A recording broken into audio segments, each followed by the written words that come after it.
Please বন্ধুরা আমার এই চ্যানেলটাকে সাবস্ক্রাইব করে দিও, এতে আমাকে আরও উৎসাহ করবে নতুন নতুন ভিডিও বানানোর জন্য। কেমন?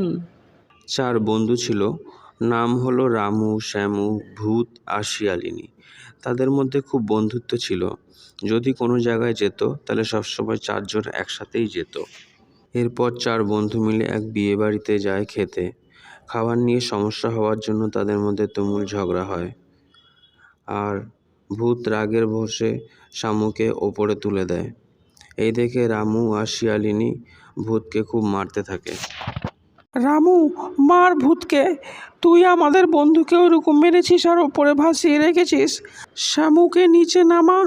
বড্ড সাহস হয়েছে ভূত তোর। এরপর রামু আর শিয়ালিনী দুজনে মিলে ভূতকে ধরে ফেলে আর দুজনে মিলে ভূতের 2 হাত আটকে রাখে। আর ভূতকে রামু বলে, কেমন ডান্ডার বাড়ি খেলি বল। এই শুনে ভূতের আরও রাগ হয়। সেই রাগে ভূত রামুর পেটে একটা ঘুষি মারে আর রামু ছিটকে গিয়ে পড়ে যায় অনেকটা দূরে। ওদের মধ্যে ভূত ছিল সবচেয়ে বেশি শক্তিশালী। রামুকে ভূত মারে আর ভূত বলে, কেমন ঘুষিটা খেলি আমার হাতে বল। তুই বললি কেমন ডান্ডার বাড়ি খেলি, আর আমি বললাম কেমন ঘুষিটা খেলি আমার হাতে। ঘুষিটা কেমন হয়েছে রে? তেতো না মিষ্টি রে? আরেকটা দেব? রামু, তুই যদি বলিস আরেকটা ঘুষি দেব তোকে।